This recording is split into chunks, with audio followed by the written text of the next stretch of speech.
There may be a stunning change in WNBA history, as something is stirring in Indianapolis.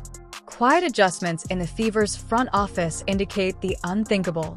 It's possible that Caitlin Clark is about to be traded. Although it may appear illogical, there are numerous indicators. After reading this, you'll gain a new perspective on the Fever's future. I've been following the WNBA for a long time and can always tell when something isn't right behind the scenes. The atmosphere in Indianapolis currently feels odd, like a missed foul call in the waning seconds of a deadlocked championship game. Suspicious clues accumulate gradually. No one wants to admit what the complete picture could reveal. I had to buy some new Caitlin Clark gear when they fumble her and she ends up on a different team. And I've said, I thought the Indiana Fever were the best place for her. Midwest team, not far from Iowa. I think a lot of people, I look forward to driving to Indiana, okay? I think that area aligns with her fan base. But I wonder if the Indiana Fever understand that. So, and the other thing is, and we're gonna take a look at this. We've seen the Scott Agnes article here, where he basically said that Caitlin Clark, that Caitlin Clark brings a dark side to the Fever, and her fan go trade Caitlin Clark. It's as simple as that. And we are hearing, just like we had heard from some Mavs commentators, Stephanie White being one of them, a little bit before the Mavs traded Luka Doncic, we were hearing rumblings of the Mavs are better without Luka. All these negative things. We were hearing rumblings of negative things from Luka and negative effect of Luka Doncic on the Mavs organization. Here's what makes this extra crazier. Caitlin Clark is not just another player. She is the player, the individual responsible for elevating the Fever from a joke in the league to a major news story. The reason your grandmother now understands what a Logo 3 is. The franchise's unmistakable icon. She is basketball royalty. Yet here we are, muttering about the impossible, the future without her in Indiana. Remember Stephanie White's return to coach the Fever? Everyone described it as a dream pairing. A championship-caliber coach meets generational talent. Can't miss it, right? However, something is simmering beneath the surface. It's not aesthetically pleasing. According to team sources, conflicts extend beyond plays and rotations to power dynamics and franchise direction. Caitlin Clark is at the core of all this. Clark's season has been tough. A quad injury, groin trouble, and ongoing setbacks. For a player who never missed a game in college, this seems strange. When she feels stressed about her role, she changes into casual clothes and sits on a bench. And this is where things get even spicier. According to multiple sources, Stephanie White wants Caitlin to play off the ball, which is similar to asking Michael Jordan to set screens or a Ferrari to cart groceries. There is a larger issue at hand that is not being acknowledged. Clark maintains a courteous demeanor throughout interviews, which is evident in her body language. When asked about sharing the backcourt with another point guard, she sighed before responding. This is not the energy of a happy celebrity. Then came the strangest twist. While Clark was recovering from her latest injury, the Fever won the Commissioner Cup. They not only won, but also dominated the conference, leading Minnesota Lynx by 74-59. Coach White praised the team's improved teamwork, defensive identity, and overall cohesiveness. It sounded more like an audition tape for life after Caitlin Clark than a post-game press conference. This is when it gets even spicier. According to sources, Stephanie White wants Caitlin to play off the ball, which is similar to asking Michael Jordan to set screens or a Ferrari to cart groceries. So guess what? The same rumors are now beginning in Indiana. Some beat writers have published articles saying that Caitlin Clark's followers have a negative influence on the franchise. Fans, who purchase tickets and wear jerseys to keep the Fever alive, are now viewed as a problem. There is a deeper issue at hand that is not being acknowledged. In the front office of the Indiana Fever, the staff appears to be the most knowledgeable. They understand exactly what Caitlin Clark delivers. They are afraid of the attention, pressure, and expectations that come with it. Rather than dealing with the chaos and continual limelight of having a generational superstar, they prefer to have a competent team that is not widely known. For decades, teams have struggled with the small market mindset. Play it safe. Stay under the radar. Avoid the pressure. Let's chat about Carolyn Peck, Stephanie White's former college coach and close friend. Caitlin Clark's absence has led to an increase in her presence. Come on. Do you believe she would have texted her friend Stephanie before releasing that information to the media? There's no chance. This isn't a coincidence. This demonstrates synchronized messaging. This is where things get real. The Fever will not trade Caitlin this season or tomorrow.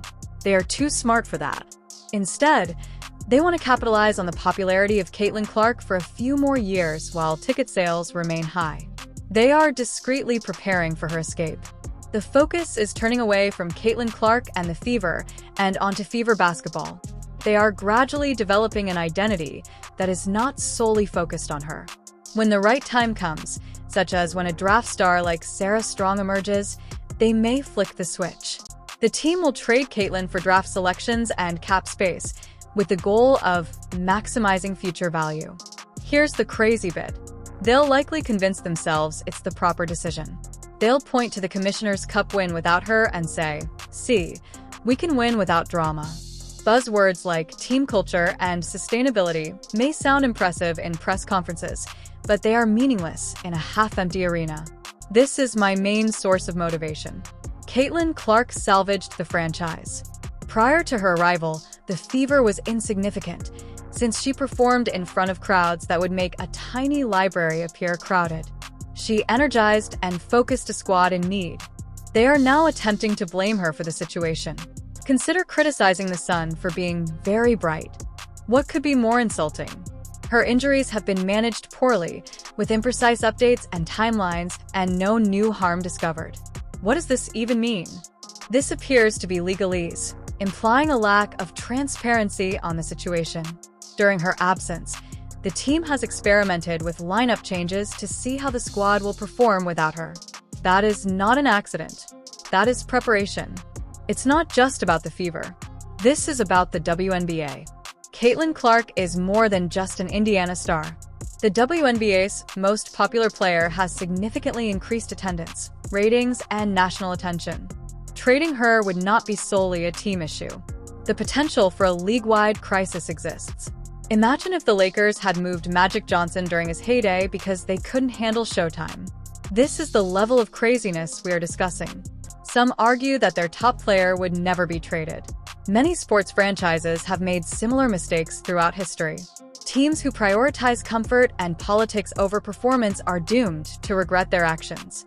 This is what stings the most. Caitlin Clark wishes to reside in Indiana. She said it repeatedly. She loves the fans, the city, and the organization. Recently, her tone has transformed. She is focusing on the next few years rather than her entire career there. That is not a slip of the tongue. That's a superstar reading the writing on the wall. The question remains, if she is not in Indiana, where will she go? Honestly, every team in the league would want her. Imagine Caitlin Clark and Sabrina forming the most dynamic backcourt in women's basketball history in New York. Imagine her running with Aya Wilson in Las Vegas, creating a seemingly perfect dynasty. Seattle. The franchise would be handed over to her, and she would be tasked with leading the Storm to new heights. The options are infinite. Everyone feels more fascinating than witnessing Indiana self-destruct in real time. But here's the truth. I don't want Caitlin Clark to leave Indiana. Fever fans deserve better than that. They have persevered through lean years, irrelevance, and empty arenas.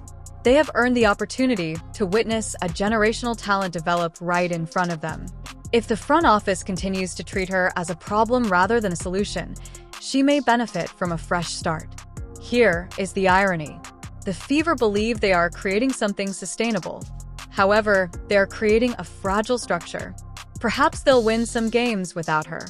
Even if she makes it to playoffs, her absence from the spotlight can cause casual viewers to lose interest and diminish her relevance.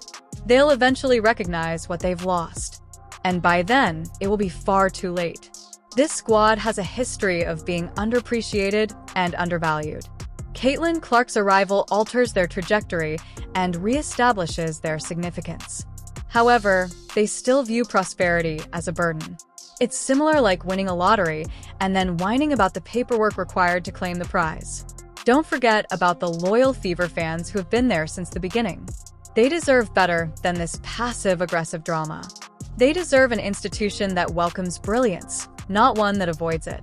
Caitlin Clark's fans deserve to see her in a Fever shirt for the foreseeable future, rather than always anticipating her next move. The Indiana Fever are at a crossroads. Option 1 involves focusing on the superstar and creating an outstanding experience around her. Option 2. Continue stumbling through leaks and internal drama and watch history repeat itself. The choice should be obvious, but the decision-makers may not perceive it that way. Keep your eyes open. Keep an eye out for anonymous sources, pieces criticizing Caitlin's fanbase, and cryptic injury reports that lack explanation. Also, pay attention to how she is used on court. Is she still the center point, or is she being phased out? We've seen this story before. A superstar conflicts with management. Narrative shift. A trade occurs, and everyone reacts with disbelief. Different leagues, same human nature. Ego, power, and short-sighted decisions. It never changes. So, this is my message to the Fever. Wake awake. This player has the potential to define your team and the league for the next decade, making them a rare and generational talent. Don't let fear, ego, or narrow-minded thinking ruin it. Trading Caitlin Clark is losing more than simply a player, but also a part of yourself. Mark my words, if nothing changes, this transaction will happen. Don't be startled when this happens. The warning indicators are already present. Should Caitlin stay and pressure Indiana to improve, or should she go to pursue her abilities in a more supportive environment? Please let me know in the comments. If you care about the future of women's basketball, hit like. Please share this with other Fever fans and subscribe while the drama is still in its early stages.